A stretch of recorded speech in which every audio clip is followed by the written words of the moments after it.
problem, we have a list of data right here. And what does it represent?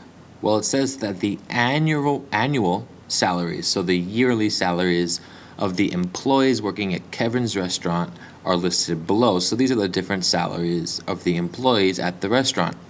What is the range for these salaries? So the range refers to the distance between the smallest and the greatest number. How big of a range do we have? So to figure it out, I just take the greatest value, the highest value,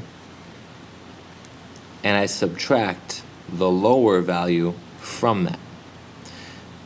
And I feel like we should always have a positive value for our range, so I take the absolute value of that, which means I could do the reverse. Like I could say this also equals lower value minus higher value, and I think I go over this in detail in another video, but as long as we take the absolute value, which is the distance from 0, we'll get the distance from the highest to the smallest number. So all we have to do now is find the smallest and highest numbers, and here, even though there are lots of digits, I'm going to look at the numbers that matter the most first, the tens of thousands. So here's 46 something, 37 something thousand, 47, so this is the biggest so far. And I see there's 30, 21, 33, 18, 22.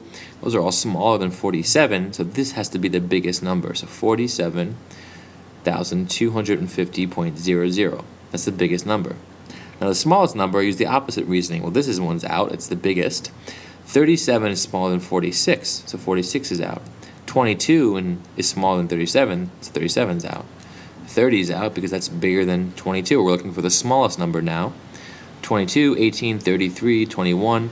I don't even need to look at the rest of the number, but I know that 18,000 is the smallest because 18 is smaller than 22, 33, and 21. So again, all I'm doing there is looking at the biggest, the digits of the number that impact the value of the number the most. So here the lowest value is 18,900. And do we even, well, the question is, do we need to even figure out the exact value, or what do they give us here? Let's just say, how far is 18 from 47? So 47 minus 18. Well, 47 minus 20 gives me 27, and then minus another 9, right? So 47 minus 20 equals 27. We have to get to 18. So 27 minus what gives me 18? Well, minus 7 gives me 20, and then 2 more gives me, so 20 minus 2 gives me 18. So to get from 47 to 18, I have to subtract 20, and then another 7, and then another 2. So that's 29,000, right? So our answer should be around 29,000. It's not going to be exact because we're a little bit over 47,000 and a lot over 18,000. So these two numbers are out, 24 and 25.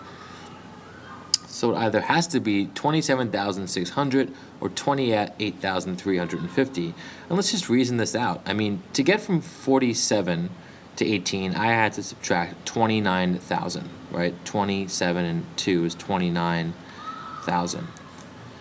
Now, we're not starting exactly at 47,000. We're starting at 47,250. So at first glance, it seems that we should have an answer that's 250 more than this because we're starting not at 47, but 47,250. So first I'm thinking, well, 29,250 is the right answer. But then I see that I'm not going all the way down to 1,800. I'm going to 18,900.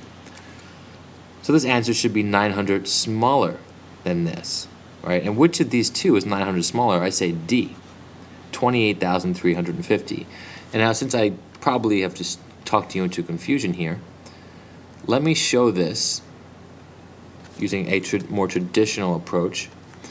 So we have 47,250 minus 18,900. We're finding the range.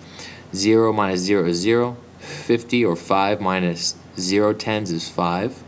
200 minus 900. Well, I have to borrow 1,000 from the 7,000s.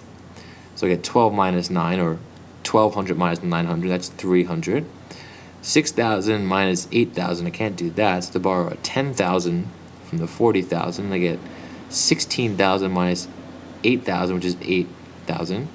And then 30,000 minus 10,000, or 3 minus 1 is 2. So I do get 28,350, and that's the range. All right, hope that helps.